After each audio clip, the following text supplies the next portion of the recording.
Secretos de la Segunda Guerra Mundial.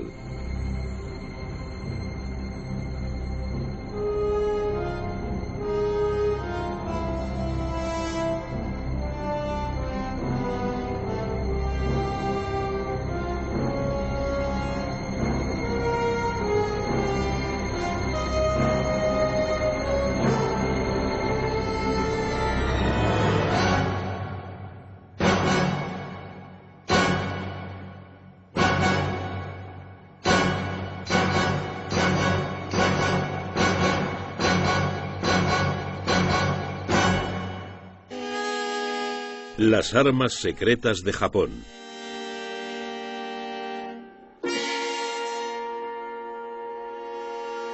Durante la Segunda Guerra Mundial, los cielos albergaban muchos peligros. Cuando un cohete alemán V-2 se precipitaba hacia el suelo, la muerte y la destrucción podían llegar sin avisar. El Oka, flor de cerezo, era un misil japonés impulsado por un cohete y guiado a mano hasta su blanco. Los aviones suicidas japoneses, los kamikaze, fueron una de las armas más terroríficas de la Guerra del Pacífico. Pero existía otra arma japonesa que constituía una amenaza para el continente americano. Globos cargados de bombas, impulsados por la corriente a través del Pacífico para llevar su carga mortífera desde Alaska a México. Estos globos bomba fueron quizás el artefacto secreto más extraño de la Segunda Guerra Mundial. En la mañana del 18 de abril de 1942, casi 6 meses después del comienzo de la guerra en el Pacífico, una fuerza especial norteamericana navegaba hacia Japón. Con un mar muy picado, despegaron del portaaviones Hornet 16 bombarderos B-25 del Ejército del Aire de Estados Unidos. Su objetivo principal era Tokio. Los bombarderos norteamericanos causaron escasos daños en la capital japonesa, pero el efecto psicológico de la incursión fue enorme. Uno de sus resultados indirectos fue la aceleración de los planes de una de las más insólitas campañas de la guerra, la primera ofensiva transoceánica de globos automáticos de la historia. Los norteamericanos habían demostrado que las islas japonesas eran vulnerables a los ataques a gran distancia. Los japoneses decidieron efectuar una ofensiva de represalia a mayor distancia aún.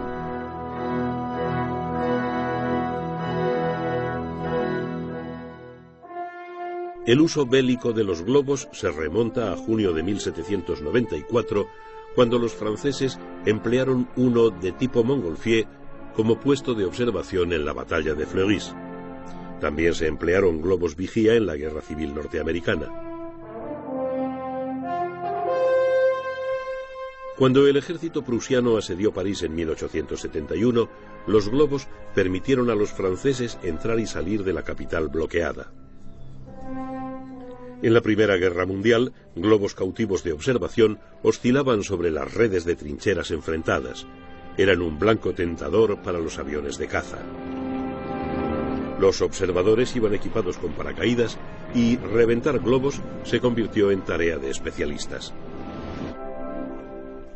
En ese mismo conflicto, las aeronaves alemanas denominadas Zeppelines, por el nombre de su inventor, el conde Ferdinand Zeppelin, llevaron a cabo la primera ofensiva de bombardeo estratégico permanente sobre objetivos del Reino Unido. A pesar de su tamaño, los enormes Zeppelines resultaron frágiles instrumentos bélicos. Los británicos emplearon la autonomía de estas aeronaves para tareas de patrulla marítima.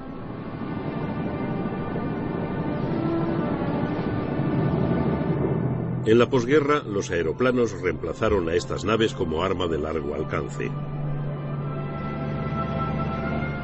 Aún así, en el verano de 1939, poco antes del principio de la guerra, los alemanes emplearon una de estas aeronaves para observar la red de estaciones de radar de la costa meridional inglesa.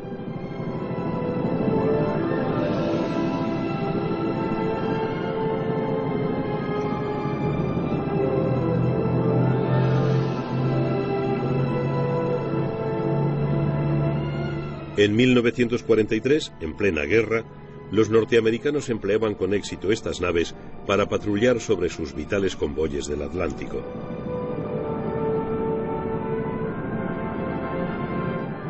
Sus objetivos eran las emboscadas jaurías de submarinos alemanes. Pero serían los japoneses quienes explotaran la idea de un globo no tripulado como arma ofensiva.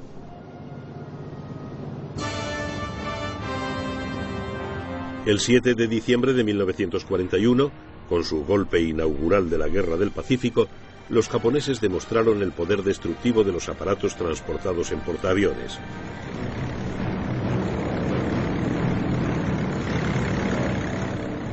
Al cabo de un viaje de 2.500 millas desde aguas territoriales japonesas, los portaaviones de la flota imperial enviaron a sus bombarderos de superficie y torpederos y a sus cazas de escolta hacia Pearl Harbor, la base hawaiana de la flota del Pacífico norteamericana a 375 kilómetros. Los japoneses lograron una sorpresa total. 7 acorazados norteamericanos resultaron hundidos o averiados. Cientos de aviones fueron destruidos en tierra. A pesar de ello, los japoneses comprendían que los ataques directos contra el continente americano eran poco menos que imposibles. Pearl Harbor se encontraba en mitad de la inmensidad del Pacífico. La tiranía de la distancia colocaba a Norteamérica más allá del alcance de los bombarderos japoneses. Los estragos de la guerra, que se habían abatido sobre las ciudades europeas y que pronto caerían sobre las del lejano oriente, no llegaron hasta las grandes ciudades norteamericanas. En los 8 meses de la batalla de Inglaterra, el bombardeo de Londres y otras ciudades y puertos causó la muerte de 40.000 civiles y la destrucción de más de 1 millón de viviendas.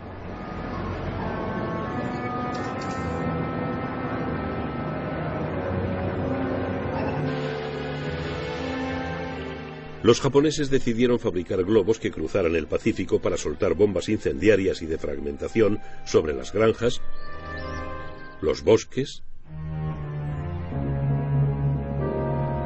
y las ciudades. Pensaron que ello provocaría un efecto devastador sobre un público estremecido por Pearl Harbor y acostumbrado a creerse invulnerable a todo ataque enemigo. En los primeros 6 meses de la guerra, los japoneses se habían hecho con un imperio en el lejano oriente y en el Pacífico que dejaba en mantillas las conquistas del propio Hitler. Creyeron que su extensión disuadiría a los americanos de iniciar una campaña de reconquista.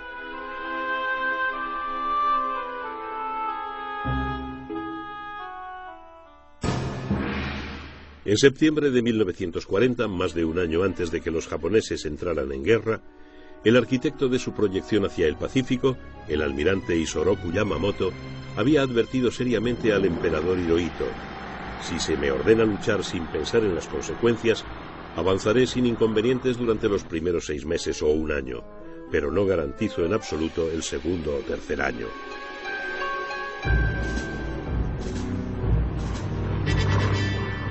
Yamamoto tenía razón. El almirante conocía bien los Estados Unidos. La consecuencia del ataque a Pearl Harbor fue el despertar del gigantesco poder económico norteamericano.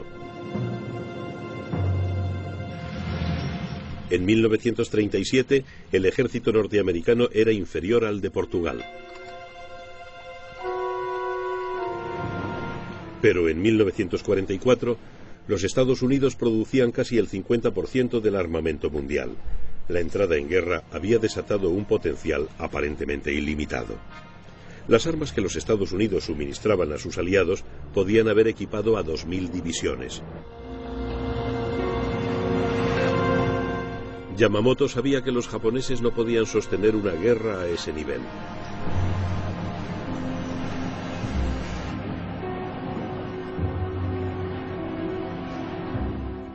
El poder industrial norteamericano se aplicó a la campaña en las inmensidades del Pacífico, en donde el elemento fundamental no sería el acorazado, sino el portaaviones.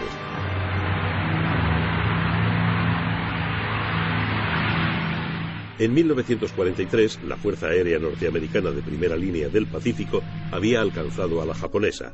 1 año después, era 3 veces mayor.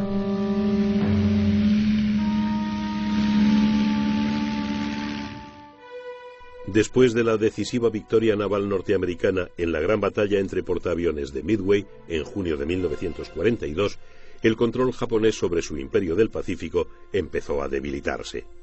En el otoño de 1943, su perímetro había sido reducido a lo que el alto mando japonés denominaba área mínima de defensa. Más aún, la mayor parte de la infantería japonesa estaba empantanada en una guerra que parecía imposible de ganar en China. Podía infligir tremendas derrotas a sus enemigos, pero al igual que el ejército alemán en la Unión Soviética, no podía asestar un golpe definitivo.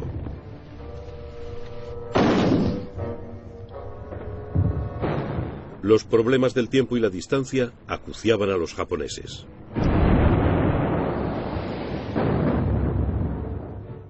Al reducirse su perímetro defensivo, la gran base japonesa de suministros de Rabaul, en Nueva Bretaña, fue aislada por el avance norteamericano.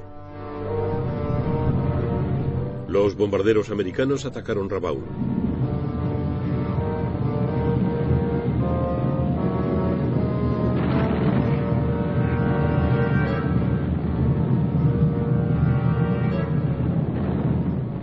Pero las fuerzas anfibias norteamericanas no hicieron ningún intento por capturar Rabaul.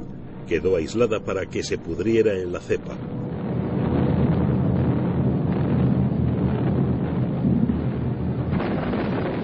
En noviembre de 1943, los americanos habían desembarcado en Tarawa, una isla del archipiélago de las Marshall, en el Pacífico Central, 1000 millas al nordeste de Rabaul y en el límite extremo del perímetro defensivo japonés.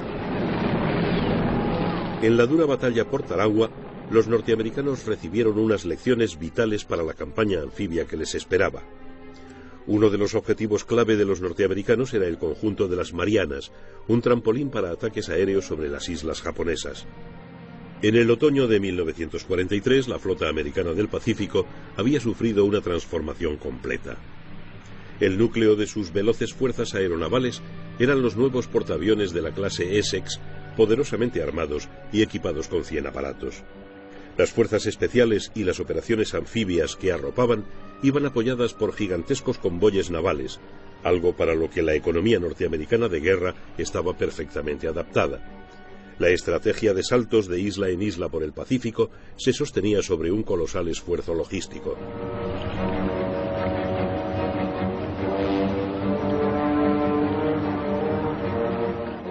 Gran parte de ese esfuerzo consistía en la captura y construcción de pistas de aterrizaje. Una vez terminadas, estas pistas se empleaban para establecer zonas superpuestas de control aéreo que permitían a las fuerzas anfibias rebasar las guarniciones japonesas aisladas.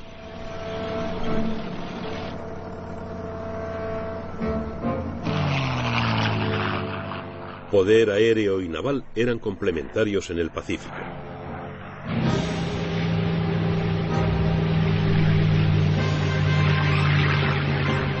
En cambio, la Armada japonesa, en acción constante desde diciembre de 1941, había sufrido graves pérdidas.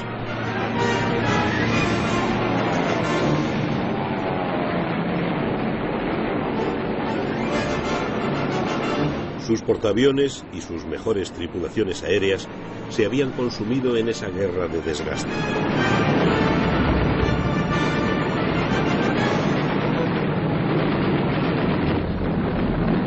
Sus bases aéreas del perímetro defensivo comenzaron a sufrir continuos ataques.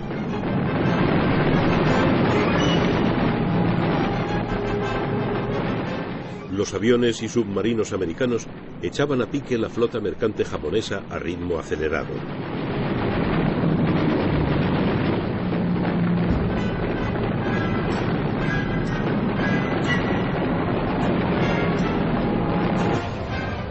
El suministro de materias primas por el que Japón había entrado en guerra se detenía.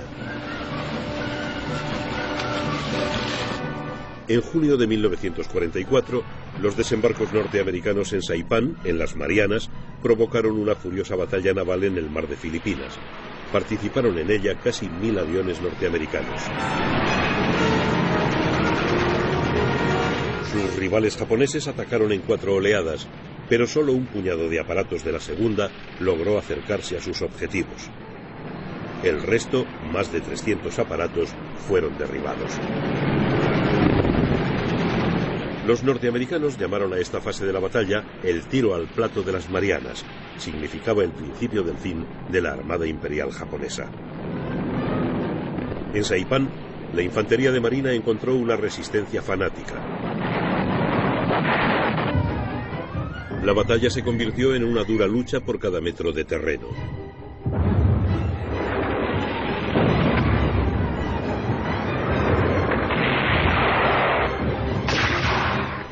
Los 32.000 hombres de la guarnición japonesa fueron prácticamente aniquilados.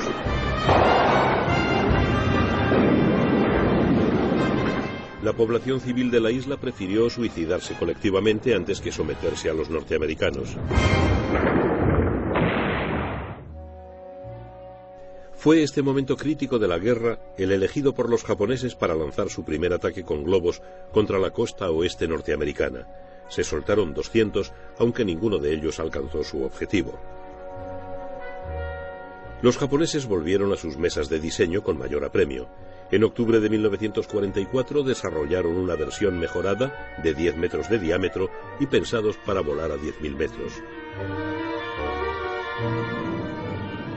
Con la derrota cerniéndose sobre ellos, los japoneses se apresuraron a soltar una segunda ola de globos contra Norteamérica. Pero no estuvieron listos para lanzar esta segunda ola a través del océano hasta finales de octubre de 1944.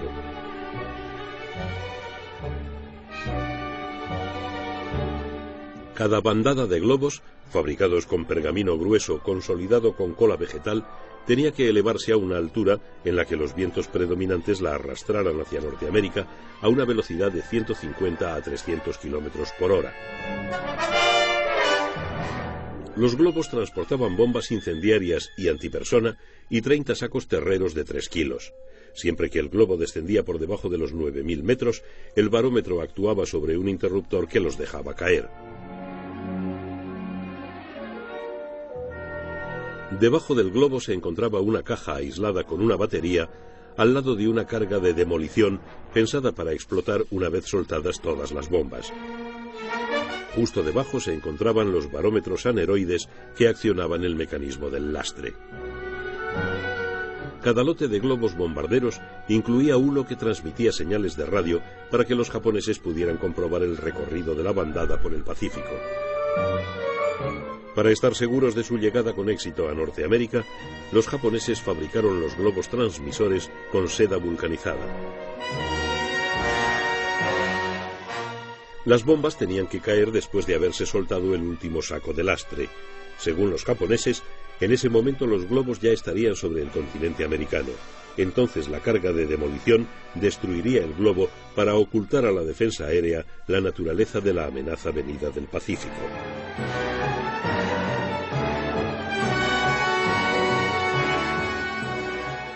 Las bombas incendiarias eran una amenaza real, al menos en teoría, para los bosques de la costa norteamericana.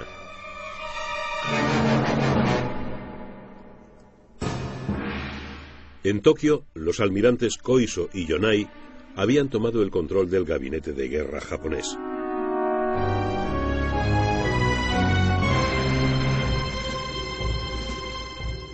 Se adoptaron medidas drásticas en el frente metropolitano. Se puso a los niños a trabajar en las industrias de guerra. Los estudiantes fueron alistados en las Fuerzas Armadas.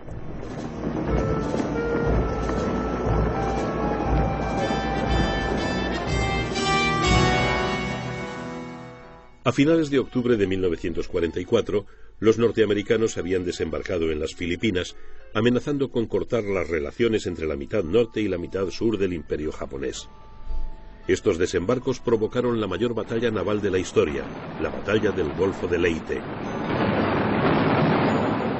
Los japoneses pretendían destruir la fuerza de invasión americana, atrayendo a la tercera flota de cobertura lejos de la cabeza de puente. Sus últimos portaaviones serían el cebo de la trampa. Fue una jugada desesperada que originó la última batalla entre acorazados de la historia naval.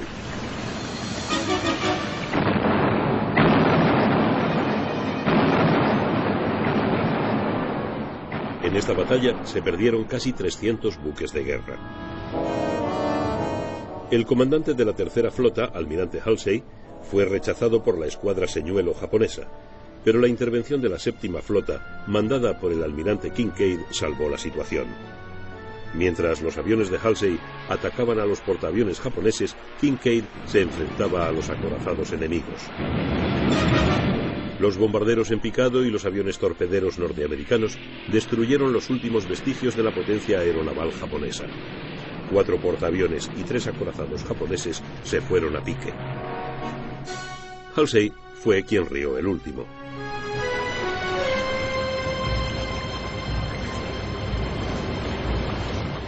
Los desembarcos en Leyte se llevaron a cabo el 20 de octubre. Los filipinos acogieron alegremente a los norteamericanos.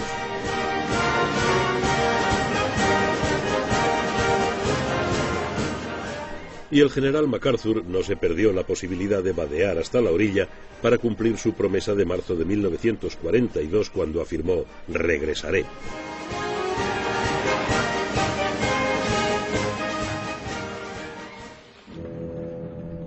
Once días después, se lanzaron en Japón los primeros lotes de la segunda ola de globos. Esta vez, los japoneses confiaban en que alcanzarían sus objetivos.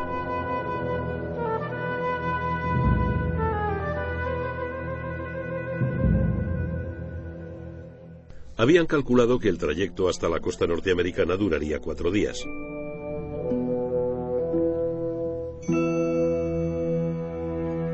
Y precisamente en 4 días, los norteamericanos fueron conscientes de un nuevo peligro que venía de Japón.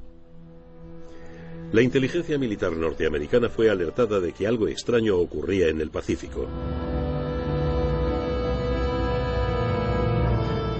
El 4 de noviembre, una patrulla naval divisó algo que parecía un montón de tela hecha jirones flotando en la superficie del mar. Un marinero trató de subir el tejido a bordo, pero involuntariamente mandó a pique la carga útil. La funda rescatada llevaba símbolos japoneses. Se dio la alerta y se avisó al FBI. Se ordenó a los guardabosques que informaran sobre cualquier aterrizaje de globos o sobre cualquier fragmento de globo o de carga que se recuperase. También se alertó al servicio de guardacostas.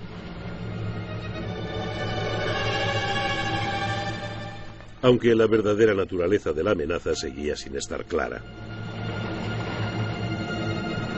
2 semanas más tarde se encontraron fragmentos de un globo en Montana. Se pescó otra funda en el mar. La Armada y los guardacostas continuaron observando los cielos.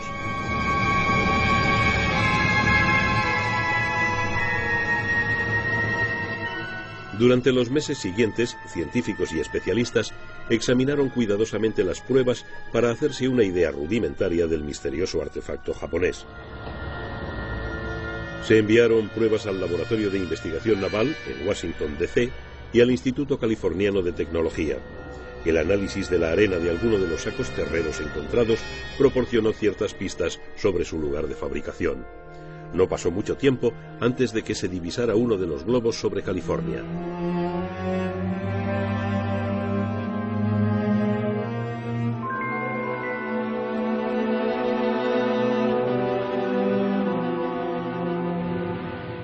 Los cazas del Ejército del Aire despegaron para interceptar al intruso.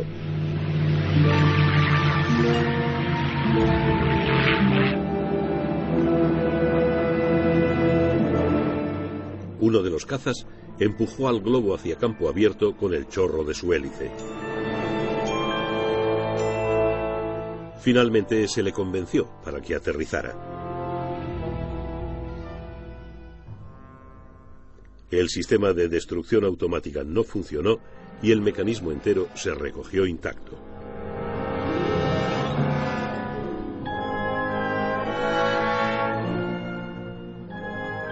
Era sin duda un llamativo instrumento bélico, ingeniosamente construido, pero sintomático de las desesperadas dificultades de los japoneses. La funda resultó especialmente intrigante. El grueso pergamino con el que había sido fabricada tenía un aspecto muy primitivo, pero había resultado sorprendentemente eficaz y resistente. En cambio, casi ninguno de los más perfeccionados globos transmisores de seda vulcanizada logró alcanzar la costa norteamericana. En la punta de la funda se encontraba una válvula de escape en forma de disco sencillo, de acero, y cerrada con una junta de goma. Era el elemento vital del globo, el que le permitía mantener la altitud a través del Pacífico y soltar la carga en Norteamérica.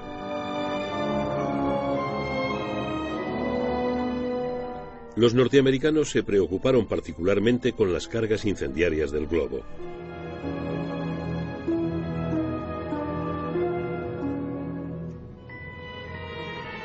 Sabían que el globo no podía transportar suficiente explosivo o soltarlo con la suficiente precisión como para constituir una grave amenaza.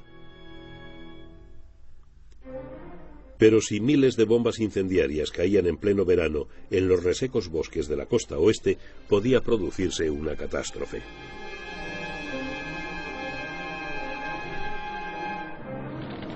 Estos gigantescos incendios provocados no ganarían la guerra para los japoneses, pero podrían causar un desastre económico y medioambiental.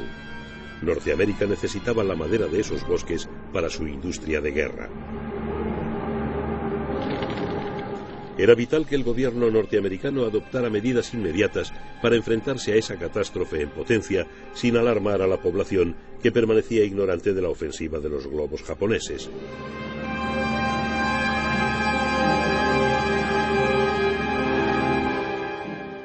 La amenaza se tomó muy en serio y al más alto nivel.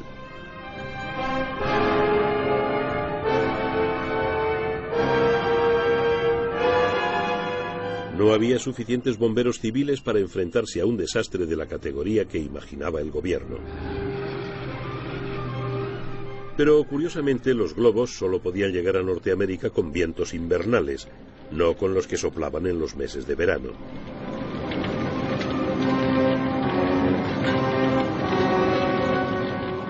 Sin pensar en ello, el gobierno destacó unidades del ejército, muchas de ellas de paracaidistas, para reforzar las brigadas antiincendio. Pero los globos planteaban una amenaza aún más siniestra. Los estrategas militares americanos empezaron a temer muy en serio que fueran equipados no con bombas convencionales, sino con agentes químicos o bacteriológicos. Estos temores no se basaban en una ilusión, sino en los más sórdidos hechos. En la Primera Guerra Mundial, las bombas de gas fueron un terrorífico componente de la vida en las trincheras. El gas provocó al menos 1 millón de bajas.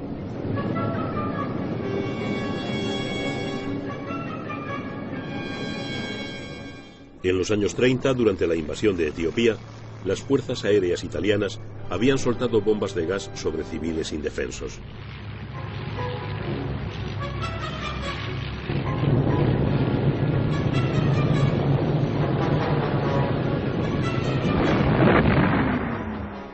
A medida que se aproximaba la Segunda Guerra Mundial, el miedo al gas invadió las mentes de civiles y militares. Los entrenamientos para enfrentarse a la amenaza fueron generalizados y concienzudos.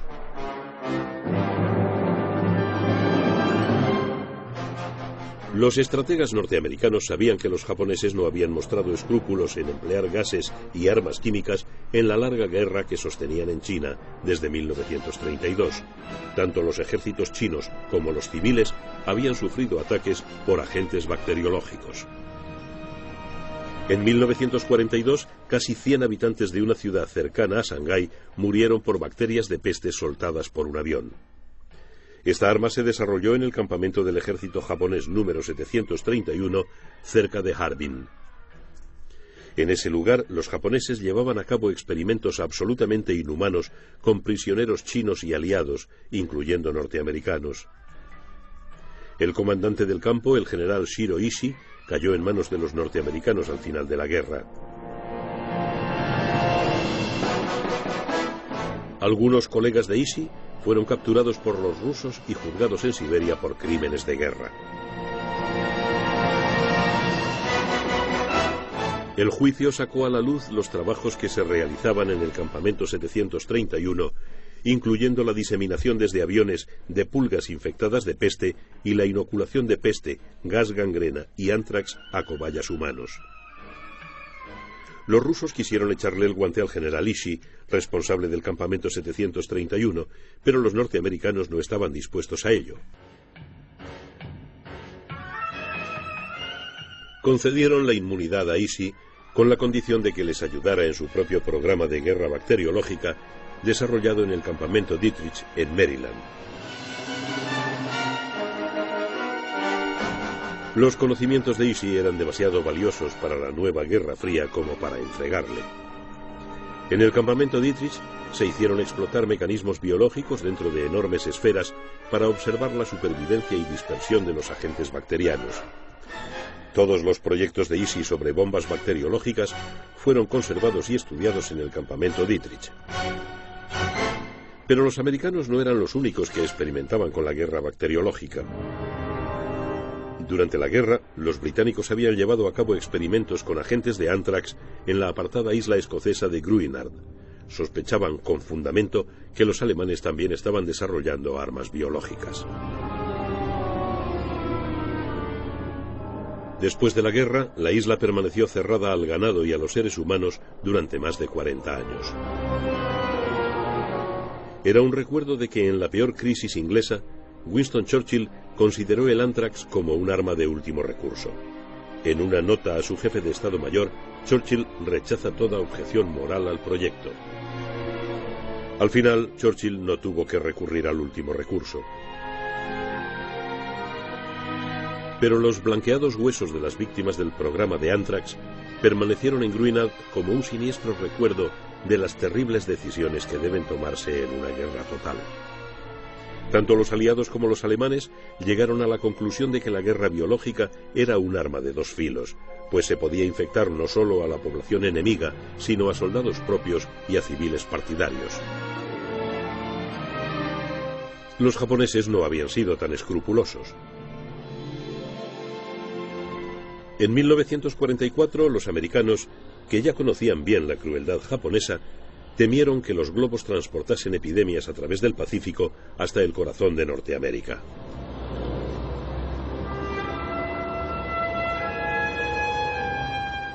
Se organizó un programa urgente para entrenar equipos de descontaminación.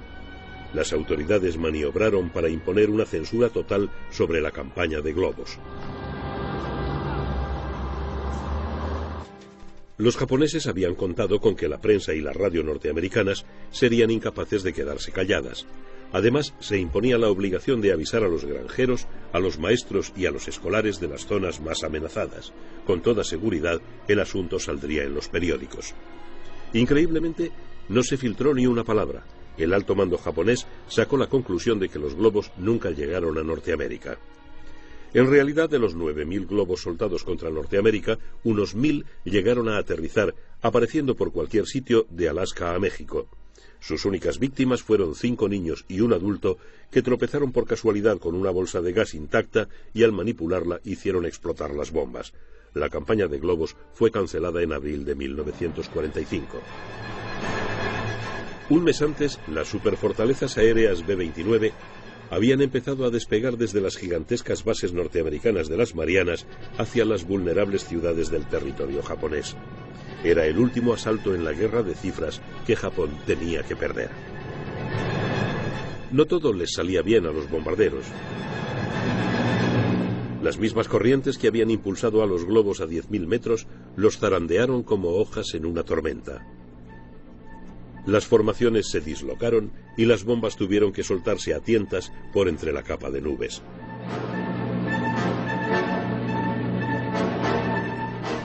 Los norteamericanos lograron mayor precisión y más destrucción, bajando a 2.000 metros e inundando de noche las atestadas ciudades japonesas con bombas incendiarias.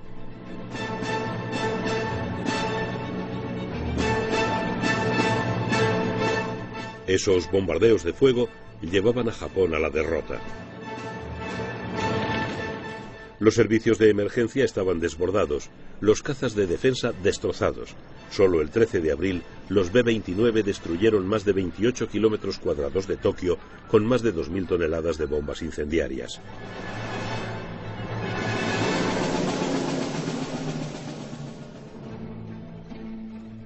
Mientras los B-29 arrasaban las ciudades, los submarinos norteamericanos escribían el último capítulo de la historia de la flota mercante japonesa. En 1944, los submarinos hundieron casi 3 millones de toneladas de cargamento.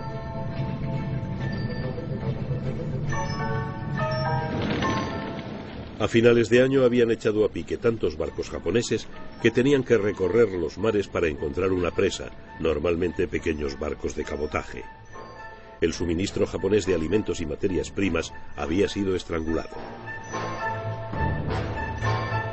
Los que permanecían en las ciudades arrasadas por los bombardeos se veían reducidos a un ayuno casi mortal. Hurgaban entre los escombros buscando hierbas para sustentarse.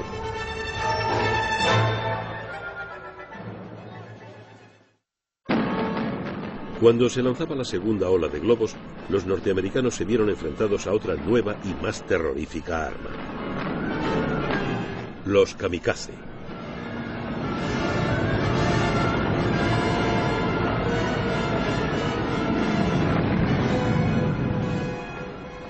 Los globos eran proyectiles no pilotados.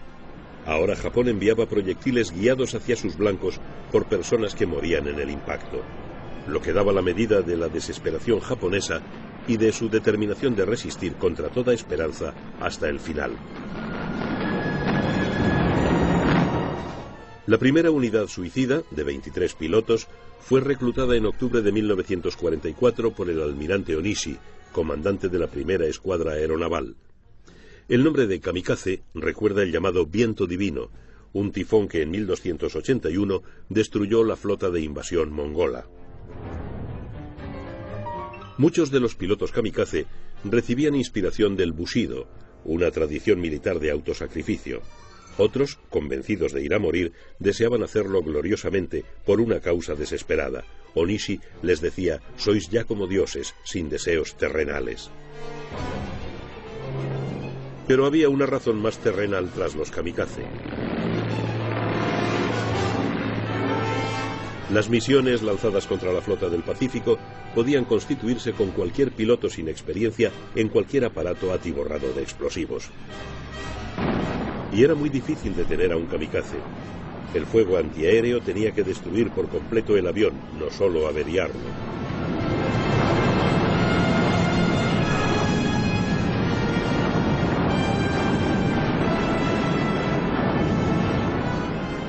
El frenesí de un ataque kamikaze era un espectáculo al mismo tiempo terrible e hipnótico, pues los aparatos suicidas tenían que cruzar la cortina de fuego levantada por los navíos norteamericanos.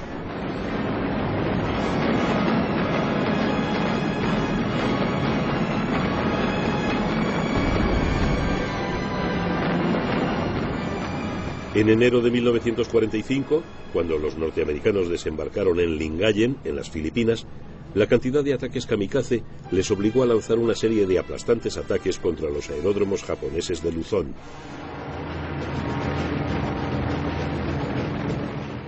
Pero la mayor violencia de los kamikazes se reservaba para la flota norteamericana de invasión que apoyó el desembarco en la isla de Okinawa en abril de 1945. El plan japonés de defensa de Okinawa, llamado en clave Cielo 1, incluía salidas de casi 5.000 aparatos desde Formosa. Las carencias de combustible hacían que casi la mitad de estos aviones volasen en misiones sin retorno. En Okinawa, los kamikaze atacaron en densas oleadas.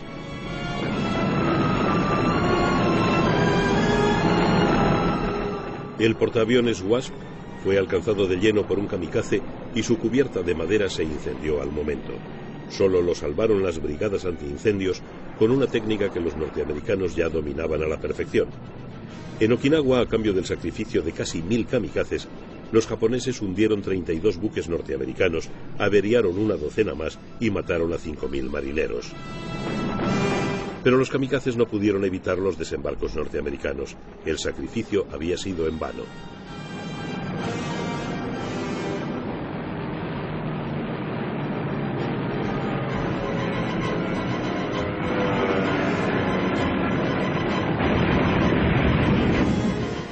Algunos de los pilotos de Okinawa volaban en el Oka, el avión suicida Flor de Cerezo. Se trataba de una bomba volante propulsada por motores cohete y lanzada desde el fuselaje de un bombardero, pero el bombardero de transporte del Oka resultaba un blanco fácil para los cazas norteamericanos.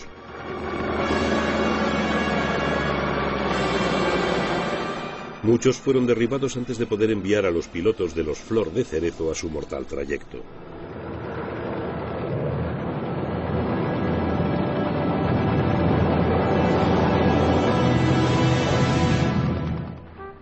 En la primavera de 1945, la flota imperial japonesa agonizaba. El poder aéreo norteamericano había echado a pique a sus acorazados y portaaviones. Entonces, la Armada Imperial lanzó otra ofensiva kamikaze, esta vez con submarinos.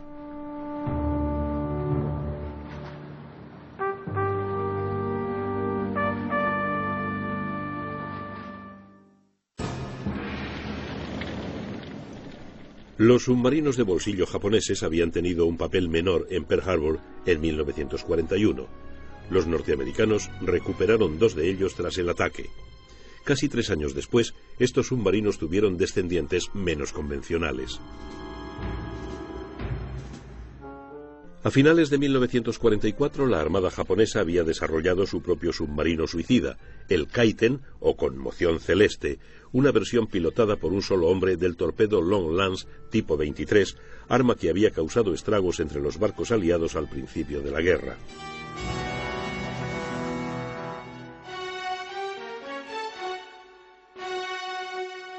El Kaiten podía ser lanzado desde un crucero modificado o desde submarinos nodriza.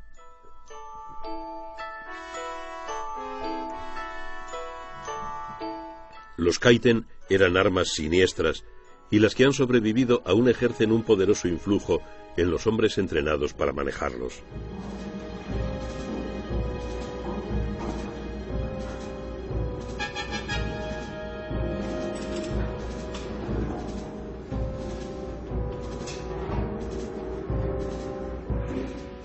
La idea era que el piloto del Kaiten saltara 150 metros antes del impacto. Pero una vez incrustado en su exiguo interior y con la escotilla cerrada por encima de su cabeza, el piloto sabía muy bien que no le sería fácil volver a casa.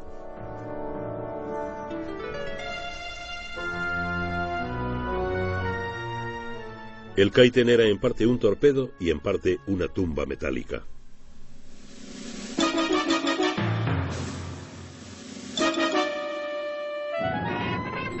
No escaseaban voluntarios para las misiones de los Kaiten. Muchos de ellos eran aprendices de aviadores para quienes no había aviones.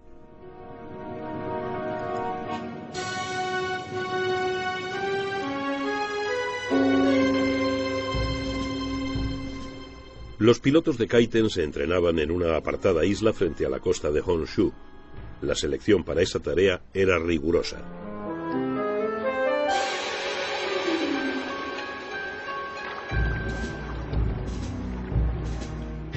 Los pilotos de Kaiten, al igual que los kamikaze, llevaban la cinta blanca llamada hachimaki, inspirada en el tocado de los antiguos samuráis. Las primeras operaciones de los Kaiten se dirigieron contra los cargueros enemigos en el atolón de Ulithi y en Palau. El 20 de noviembre de 1944, en Ulithi, un Kaiten alcanzó y hundió el petrolero Mississinewa. Pero los informes japoneses de las primeras incursiones de Kaiten exageraban sus resultados, pregonando que habían hundido acorazados y portaaviones, cuando en realidad eran ellos quienes sufrían las mayores bajas. A finales de febrero de 1945, el alto mando japonés llegó a la conclusión de que las operaciones de los Kaiten contra fondeaderos bien defendidos solo provocaban la destrucción de los submarinos nodriza. A regañadientes, decidieron atacar la línea marítima de suministro de las tropas norteamericanas de Iwo Jima. Estas operaciones también fracasaron. Los submarinos nodriza fueron detectados por las patrullas aéreas y los grupos de superficie. La última gran operación de los Kaiten, en julio de 1944, fue también su mayor éxito. el destructor norteamericano Underhill voló por los aires al chocar con un Kaiten lanzado desde un submarino I-53. La última víctima de los Kaiten, una barcaza de desembarco, se hundió el 15 de agosto de 1945, día de la rendición de Japón. Las operaciones de los Kaiten le habían costado a la Armada japonesa 8 submarinos y 900 oficiales y marineros a cambio de escasos resultados. Los pilotos de Kaiten sobrantes quedaron contemplando su propia vida ante la derrota del país por el que se habían comprometido a entregarla. Había sido un sacrificio terrible e inútil.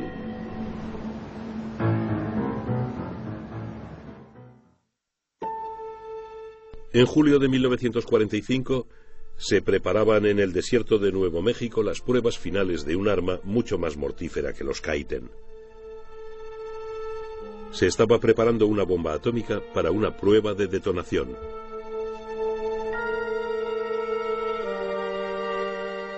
Los aliados habían descubierto los restos del programa atómico alemán y llegaron a la conclusión de que llevaban varios años de retraso respecto al proyecto Manhattan. Los alemanes nunca estuvieron a punto de fabricar una bomba atómica. Pero las ruinas de Alemania dieron un nuevo giro a la cuestión atómica.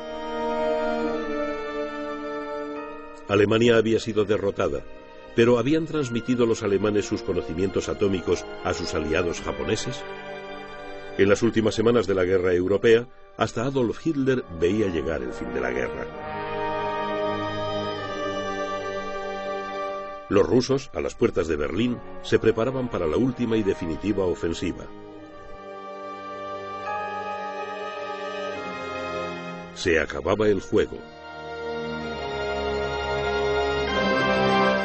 Los criptógrafos británicos de Bletchley Park, a 75 kilómetros de Londres, tenían asientos de primera fila para la caída del Tercer Reich y podían hacerse con algunos de sus últimos y extraordinarios secretos. Los mensajes militares alemanes transmitidos en Morse y codificados por la máquina Enigma eran interceptados por Bletchley Park y leídos en tiempo real. Los criptógrafos que trabajaban en los barracones de Bletchley observaban cada movimiento del ya condenado alto mando alemán. Se interesaban especialmente por los movimientos de determinados submarinos y por sus cargamentos. Los submarinos navegaban por el Océano Índico para entregar cargamentos de alta prioridad a sus aliados japoneses.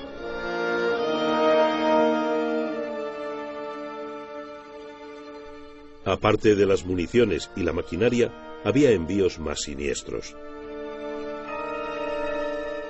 Los alemanes entregaban los frutos de su investigación científica de guerra. No solo en cuestiones como el radar, sino también en guerra bacteriológica.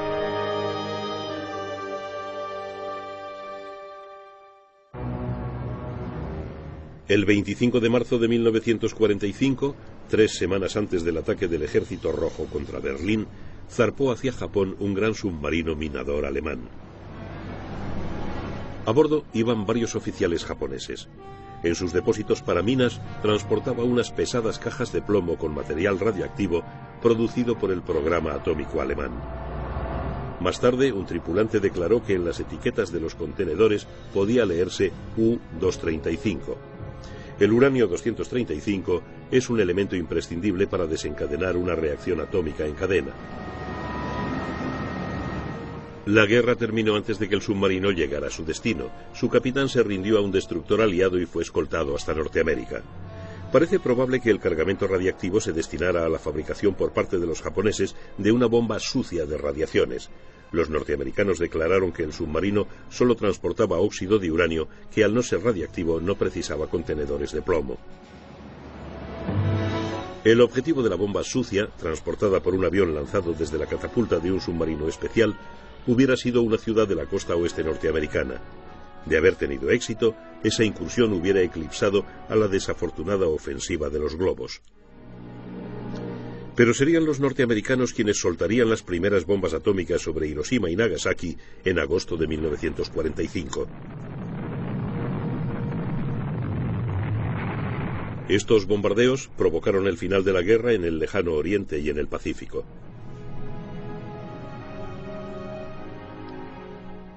Ambas incursiones mataron a 105.000 personas. Durante los años siguientes, miles de personas más murieron por enfermedades relacionadas con la radiación.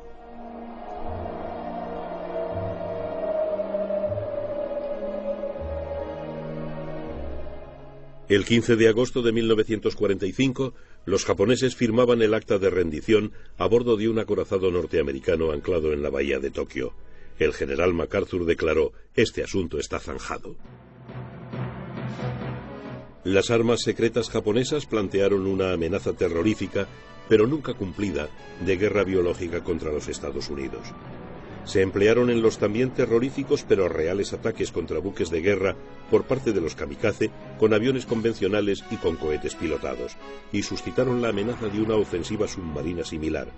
Pero ninguna de estas armas pudo frenar la inevitable derrota.